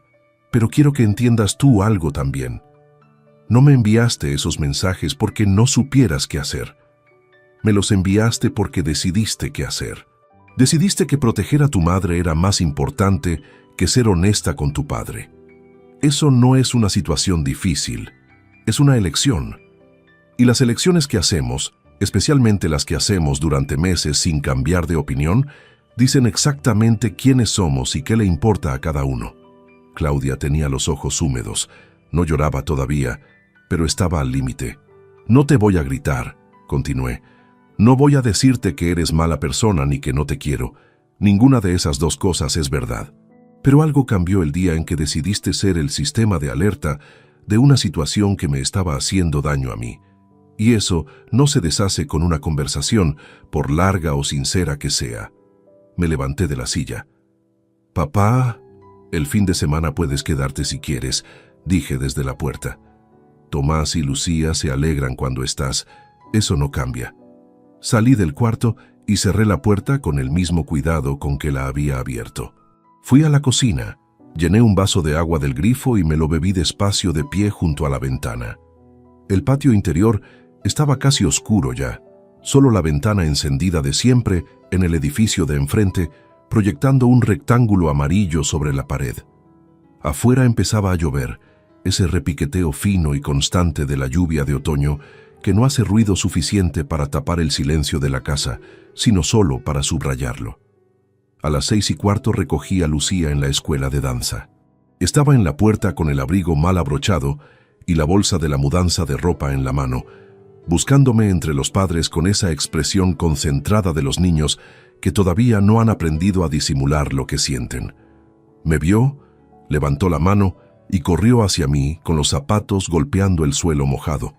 La ayudé a abrocharse el abrigo bien. Le pregunté cómo había ido la clase. Me contó que habían aprendido un paso nuevo y que ella lo había hecho mejor que su compañera, aunque su compañera llevaba más tiempo que ella, y que la profesora le había dicho que tenía buen ritmo natural, y que eso era muy importante, ¿verdad, papá? Le dije que sí, que era muy importante. Le di la mano y caminamos juntos hasta el coche bajo la lluvia fina, ella saltando deliberadamente sobre los charcos, mientras yo sostenía su bolsa y le decía que dejara de saltar sobre los charcos, sabiendo perfectamente que no iba a dejar de hacerlo. 7 años, sin saber nada. Eso también era algo que proteger. Quizás lo más importante de todo lo que había en juego en esta historia, que todavía no había terminado, pero que ya tenía el final decidido, aunque no la fecha exacta ni el orden preciso de los últimos pasos. La cita con Ignacio Serrano Bolaños la concerté a través de Ramiro, que lo conocía de un asunto laboral resuelto años atrás y respondía por su discreción con la misma firmeza con que respondía por pocas cosas en la vida. El despacho de Ignacio estaba en el barrio de Salamanca, segundo piso de un edificio sin letrero visible en la fachada, de esos que no necesitan anunciarse porque sus clientes llegan siempre por recomendación directa. 52 años, complexión serena, traje gris oscuro sin corbata, el tipo de abogado que no hace sentir al cliente ni pequeño ni intimidado, sino simplemente escuchado con atención profesional. Me tendió la mano. Me ofreció asiento frente a una mesa de madera clara completamente despejada, salvo por un bloc y un bolígrafo, y me dijo que tenía todo el tiempo necesario. Le entregué el sobre con el informe de Héctor. Lo leyó completo, sin interrumpirme, pasando las páginas con calma metódica, deteniéndose en algunos párrafos más que en otros, sin expresión que delatara juicio ni reacción personal. Cuando terminó, lo cerró, lo dejó sobre la mesa y cruzó las manos encima. Bien documentado, dijo. El informe está hecho con criterio. Los registros bancarios son especialmente relevantes porque establecen un patrón sostenido en el tiempo, no un hecho aislado. Le mostré también las capturas de pantalla de las interacciones en redes, la fotografía del mensaje de Claudia y los registros del hotel con la ausencia de check-in verificada. Lo revisó todo con la misma parsimonia. Luego cogió el bolígrafo y empezó a escribir en el bloc con letra pequeña y ordenada. Durante la siguiente hora Ignacio me explicó el panorama con una claridad que agradecí precisamente, porque no intentaba suavizar nada. En España, me dijo, la infidelidad conyugal no constituye por sí misma una causa legal de divorcio con consecuencias patrimoniales automáticas, dado que el divorcio no requiere causa justificada desde hace años. Pero los 18.400 euros documentados como extraídos de la cuenta conjunta durante el periodo sí tenían relevancia directa en la liquidación de la sociedad de gananciales, porque representaban una disposición unilateral de bienes comunes en beneficio de un tercero. Eso se reclama, dijo, y con este nivel de documentación se reclama con solidez. Me preguntó por la situación patrimonial completa. Le expliqué lo que teníamos. El piso donde vivíamos adquirido durante el matrimonio y por tanto bien ganancial. Una cuenta de ahorro conjunta con saldo aproximado de 34.000 euros. Un plan de pensiones a mi nombre contratado antes del matrimonio, que por tanto era bien privativo mío, y un pequeño local comercial en Getafe que había heredado de mi padre hacía 8 años, también bien privativo al haber llegado por herencia directa. Ignacio anotó todo. El local y el plan de pensiones no entran en la liquidación ganancial, confirmó. Son tuyos con independencia de lo que ocurra. Lo que sí conviene es que antes de iniciar cualquier procedimiento formal, revises si hay algún activo en tu nombre exclusivo que pudiera estar en riesgo por algún motivo administrativo pendiente. Hay que tenerlo todo ordenado antes de que el otro lado empiece a moverse. Me indicó también que no realizara ningún movimiento brusco en las cuentas conjuntas. Nada que pudiera interpretarse como sustracción o vaciamiento unilateral. La estrategia era documentar, ordenar y actuar dentro del marco legal con suficiente anticipación para que cuando llegara el momento del procedimiento formal no hubiera ningún flanco expuesto. Salí del despacho con una lista de 3 gestiones concretas que debía completar antes de la siguiente reunión, fijada para 3 semanas después. Cumplí las 3 en 2 semanas. La primera era revisar el estado administrativo del local de Getafe, que tenía un contrato de arrendamiento vigente con un inquilino que llevaba 4 años sin incidencias. Llamé al gestor que se ocupaba de eso, un hombre meticuloso de Leganés con quien hablaba 2 veces al año, y le pedí que me enviara el último informe de situación.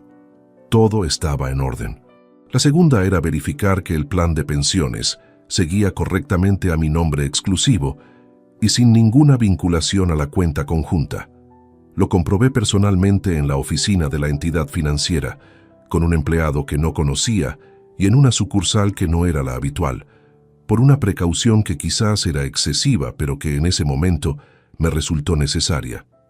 La tercera gestión fue la que estuvo a punto de crear un problema.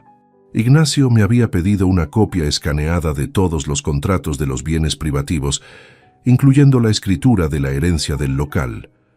Esa escritura estaba en una carpeta de documentos en el armario del pasillo, el mismo armario donde guardábamos todos los papeles del hogar, facturas, garantías, documentación del colegio de los niños, pólizas de seguro. Era un armario que Ana conocía perfectamente y al que accedía con regularidad. Un martes por la noche, cuando Ana estaba en el salón viendo la televisión y los niños dormían, aproveché para abrir el armario en silencio y buscar la carpeta. La encontré en el segundo estante, exactamente donde siempre había estado. La saqué con cuidado y fui hacia el dormitorio para escanearla con el teléfono. Estaba a mitad del pasillo cuando escuché el sonido de la televisión apagarse. Me detuve, la carpeta en la mano, en mitad del pasillo, con la luz del dormitorio encendida al fondo. Pasos en el salón. La voz de Ana desde atrás. ¿Buscas algo? Me giré despacio. Estaba en la entrada del pasillo con el mando a distancia todavía en la mano, mirándome con esa expresión levemente interrogativa que no tenía ninguna carga específica, solo la curiosidad natural de quien ve a alguien haciendo algo fuera del patrón habitual. Los papeles del seguro del coche, dije con la calma de quien lleva días practicando mentalmente para exactamente este tipo de momento. Tengo que renovarlo esta semana y no recordaba si lo había guardado aquí o en el cajón del escritorio. Levantó ligeramente la carpeta con la vista. Y está aquí. La abrí y saqué la primera hoja que encontré, que resultó ser una factura de la caldera del año anterior. La mostré brevemente y volví a meterla. Me había equivocado de carpeta. La del coche debe estar en el escritorio. Asintió sin mayor interés. No lo dejes para el último día, que luego siempre hay algún problema con el sistema. Tienes razón, dije. Volvió al salón, escuché el sofá, el sonido de la televisión encendiéndose de nuevo. Permanecí quieto en el pasillo durante 3 o 4 segundos, con la carpeta en la mano, y el corazón latiendo a un ritmo ligeramente elevado que no correspondía al esfuerzo físico. Luego entré en el dormitorio. Escaneé todos los documentos que necesitaba con el teléfono, volví al armario del pasillo y lo devolví todo exactamente como estaba. Esa noche tardé en conciliar el sueño. No por miedo a haber sido descubierto, porque no lo había sido, sino por la conciencia aguda de lo cerca que podían estar en cualquier momento esas dos realidades paralelas que yo sostenía simultáneamente: la vida de siempre en la superficie y el desmantelamiento silencioso que ocurría por debajo. Era agotador de una forma que no tenía nombre concreto. En la segunda reunión con Ignacio, entregué todo lo que me había pedido. Lo revisó, lo organizó en una carpeta nueva con separadores por categoría y me dijo que estaba listo para cuando yo lo estuviera. El procedimiento podía iniciarse cuando yo diera la señal. Él se encargaría del resto. ¿Quieres hacerlo con notificación directa a través del juzgado o prefieres un encuentro previo donde ella reciba la información antes de que lleguen los documentos oficiales?, me preguntó. Pensé en eso durante un momento. Prefiero que lo sepa primero de mí, dije. Con usted presente. Ignacio asintió. Como quiera, dígame cuándo. Salí del despacho a las 7:45 de la tarde. La calle de Salamanca estaba con ese tráfico denso del final de la jornada laboral. Gente caminando rápido con el cuello del abrigo subido, el aliento visible en el aire frío de noviembre. Me quedé un momento parado en la acera antes de ir hacia el aparcamiento. 4 semanas. Desde la frase de Basilio junto a los geranios hasta este martes de noviembre, con una carpeta jurídica esperando en el despacho de un abogado. 4 semanas en las que había dormido en la misma cama, compartido la misma mesa, sostenido las mismas conversaciones de siempre. Ya no quedaba nada que esperar, solo decidir la fecha. Elegí un jueves. No por ningún simbolismo particular, sino por razones prácticas. Los jueves Tomás tenía actividad extraescolar hasta las 5 y Lucía salía a las 5:15. Eso me daba una ventana de casi 2 horas con la casa libre de niños, tiempo suficiente para lo que tenía que ocurrir sin que ninguno de los dos apareciera por la puerta en el momento equivocado. Llamé a Ana el martes por la tarde con una excusa construida sobre la arquitectura exacta de nuestra rutina. Le dije que el jueves necesitaba que estuviera en casa antes de las 3, porque iba a venir un técnico a revisar una humedad que había detectado en la pared del dormitorio. Era el tipo de mentira doméstica que no levanta ninguna sospecha porque encaja sin fricción en el tipo de conversaciones que tienen los matrimonios sobre el mantenimiento de la casa. Dijo que bien, que intentaría salir de la oficina antes de las 2:30. El miércoles por la noche llamé a Ignacio y le confirmé la hora. Quedamos en que llegaría a las 3:15, 15 minutos después de que yo hubiera hablado brevemente con Ana, para que estuviera sentada cuando él entrara. Me dijo que llevaría los documentos en orden y que el primero que yo tenía que firmar era la solicitud de inicio del procedimiento de divorcio por mutuo disenso, aunque en este caso el disenso fuera completamente unilateral. Esa noche no dormí bien, no por miedo ni por duda.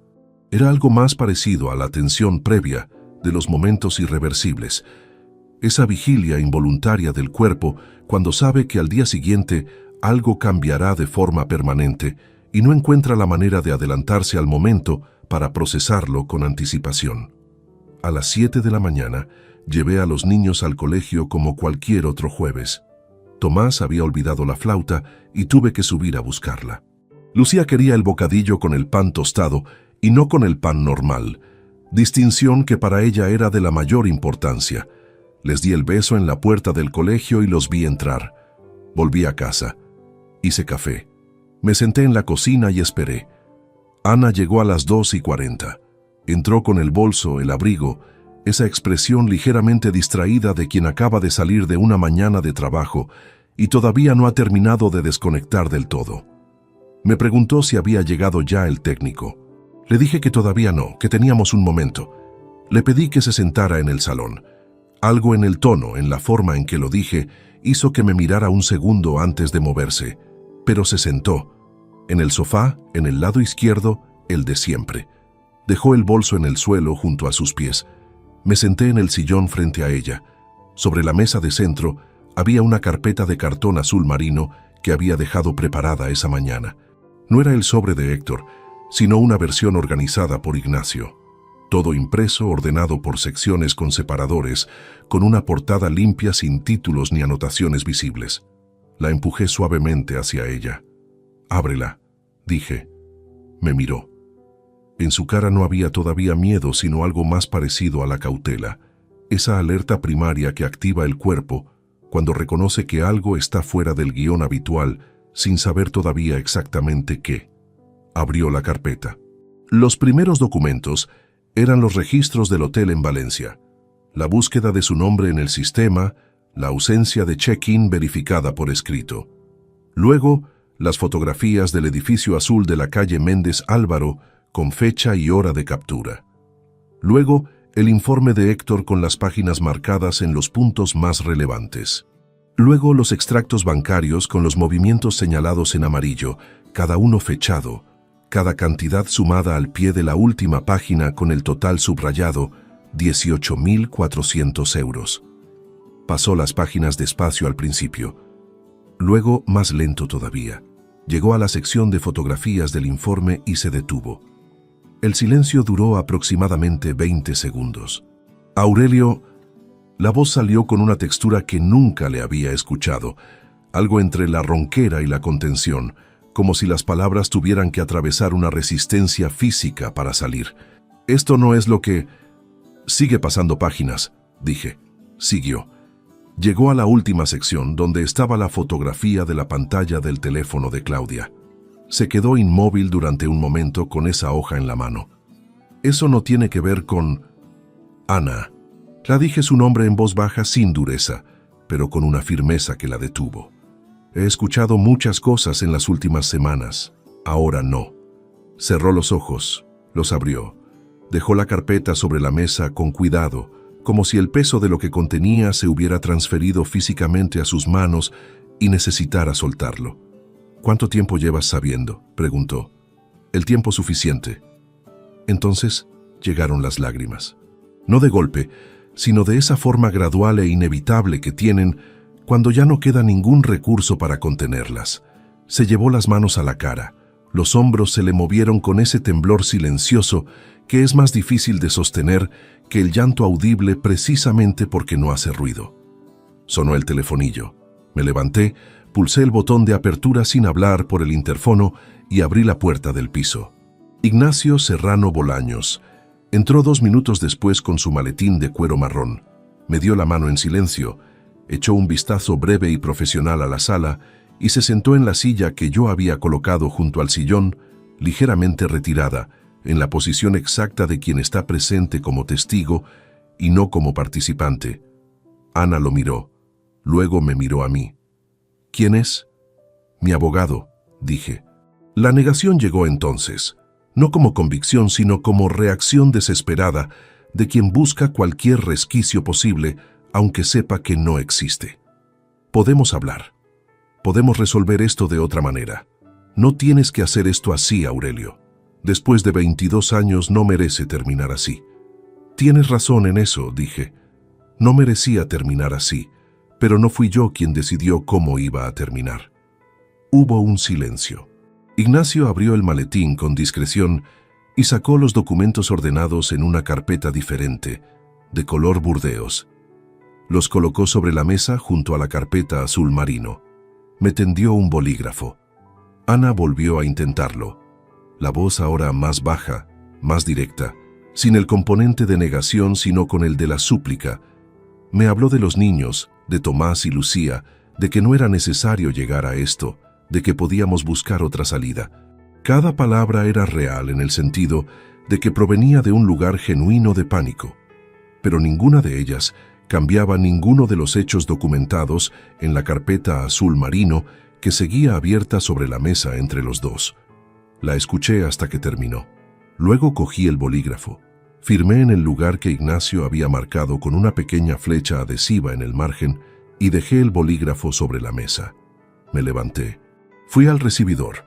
Cogí el abrigo del gancho, las llaves del coche del cuenco de cerámica que Lucía había hecho en el taller de manualidades del colegio hacía 2 años y que usábamos desde entonces para las llaves porque a ella le hacía ilusión que sirviera para algo. Me lo puse con calma. Desde el salón llegó la voz de Ana, rota. «¿A dónde vas?» «A recoger a los niños», dije. Cerré la puerta del piso al salir, no con fuerza. Con el mismo cierre suave y definitivo de las puertas que se cierran sin intención de volver a abrirse de la misma manera. Bajé las escaleras a pie, salí al portal, crucé la acera, entré en el coche. Puse el motor en marcha. El reloj del salpicadero marcaba las 4:02. Tomás salía a las 5. Lucía a las 5:15. Tenía tiempo de sobra. Aparqué a 2 calles del colegio, en una zona tranquila, y dejé el motor encendido con la calefacción puesta porque el frío de noviembre había entrado en el coche con rapidez. No pensé en nada concreto durante esos minutos, o pensé en todo de forma simultánea y desordenada, que a veces es la misma cosa. En los 22 años, en la cocina nueva, en el verano de Galicia, en Claudia con los auriculares puestos mirando el techo, en Ignacio cruzando las manos sobre el bloc en su despacho del barrio de Salamanca, en Basilio regando sus geranios un miércoles de octubre con la manguera, y ese tono casual de quien comenta algo mientras piensa en otra cosa. A las 5:05 salí del coche y caminé hacia la puerta del colegio con las manos en los bolsillos y el cuello del abrigo subido contra el viento. Tomás salió el primero, con la mochila torcida como siempre. Los meses que siguieron al jueves de noviembre no fueron dramáticos en el sentido en que la gente imagina que son los finales de los matrimonios largos. No hubo escenas en el pasillo, ni portazos a medianoche, ni llamadas a deshoras con la voz quebrada al otro lado. Quizás porque Ana entendió desde el primer momento que la carpeta azul marino sobre la mesa no dejaba espacio para la negociación. Quizás porque después de 22 años, los dos conocíamos suficientemente bien al otro como para saber qué batallas no tenían ningún sentido librar. Lo que sí hubo Fue una semana de coexistencia tensa y silenciosa mientras los trámites empezaban a moverse. Ana dormía en el dormitorio. Yo en el sofá del salón con una almohada y la manta del armario del pasillo, sin hacer comentario alguno sobre el asunto delante de los niños. Les dijimos a Tomás y Lucía que mamá y papá iban a vivir en casas separadas, que los dos los querían igual que siempre, que eso no cambiaba nada de lo que importaba. Tomás hizo preguntas concretas sobre la logística, quién lo llevaría al colegio, si tendría que cambiar de habitación. Lucía no preguntó nada durante 2 días, y luego una tarde mientras cenaban, dijo que su compañera del colegio también tenía los padres separados y que su compañera tenía 2 cuartos de dormir, uno en cada casa, y que eso no parecía tan malo. Ana encontró un piso de alquiler en Chamartín en menos de 3 semanas. No sé si lo había estado buscando con anticipación o si la necesidad concentra la búsqueda de forma extraordinaria. No pregunté. Se llevó su ropa, sus libros, los objetos que eran claramente suyos desde antes del matrimonio y los que Ignacio había establecido que le correspondían sin discusión. Se llevó también la cafetera italiana pequeña que había comprado ella sola en una ferretería hace 10 años y que yo nunca usaba porque prefería la eléctrica. Ese detalle me pareció, por alguna razón que todavía no termino de explicarme, el más concreto de todos. El proceso legal concluyó en 4 meses y 19 días desde la firma inicial. Ignacio presentó la reclamación sobre los 18.400 euros extraídos de la cuenta conjunta dentro del procedimiento de liquidación de gananciales. Ana no impugnó la cifra. Su abogado, un hombre de pocas palabras que Ignacio conocía del sector y al que describió como razonable en su trabajo, presentó una contrapropuesta de compensación parcial que Ignacio rechazó con la documentación completa encima de la mesa. Finalmente, se llegó a un acuerdo que establecía una compensación de 16.200 euros a mi favor, descontada del valor de la parte de Ana en los bienes gananciales. No era el total. Era lo que el proceso permitía recuperar dentro de los plazos razonables, sin alargar el procedimiento, hasta un punto que costara más en tiempo y desgaste de lo que valía.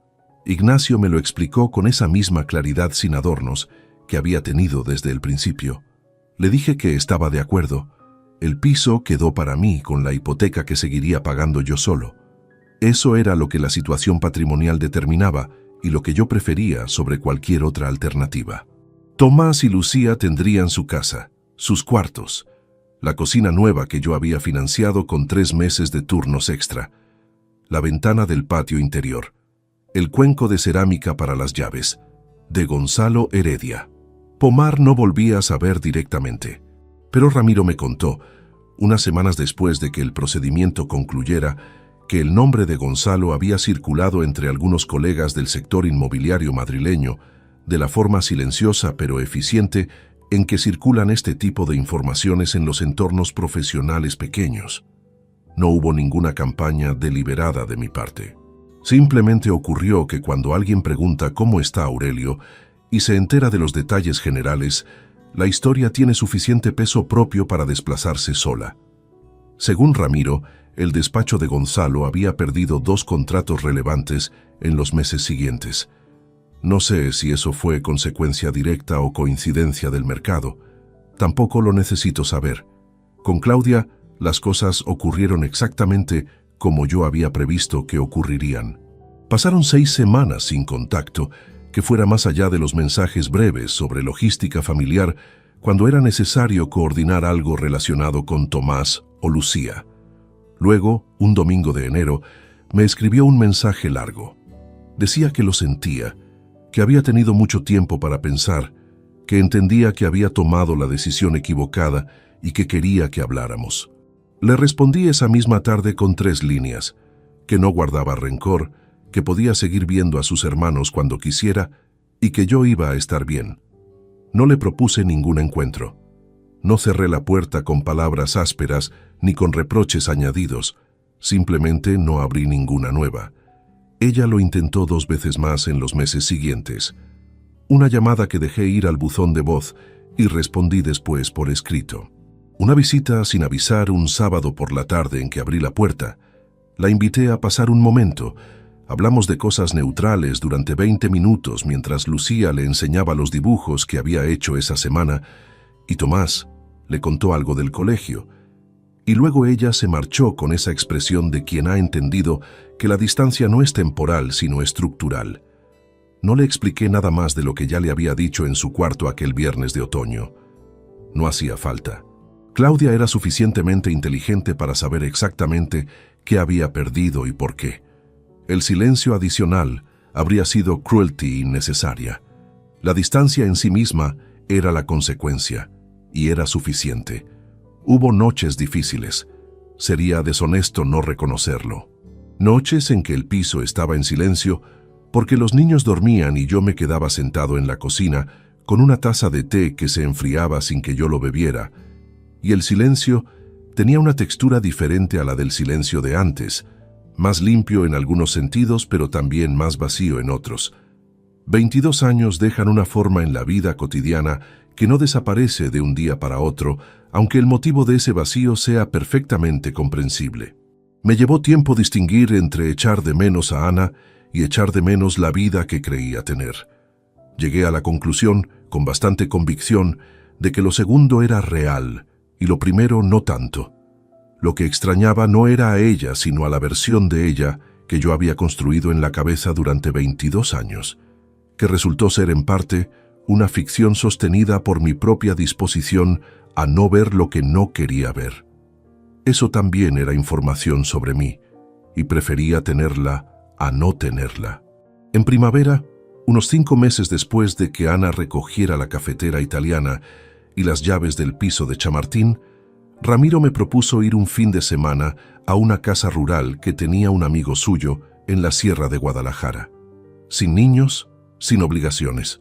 Solo 2 días de caminatas y silencio entre pinos y el ruido del río. Fui. El segundo día, sentado en una piedra junto al río con el sol de abril encima, y el agua pasando con esa urgencia constante que tiene el agua de montaña en primavera, me di cuenta de que llevaba 20 minutos sin pensar en nada relacionado con los últimos meses, sin repasar conversaciones, sin reconstruir cronologías, sin hacer el inventario mental de lo que se había perdido y lo que quedaba. Solo el río, solo el sol, solo el ruido del agua entre las piedras.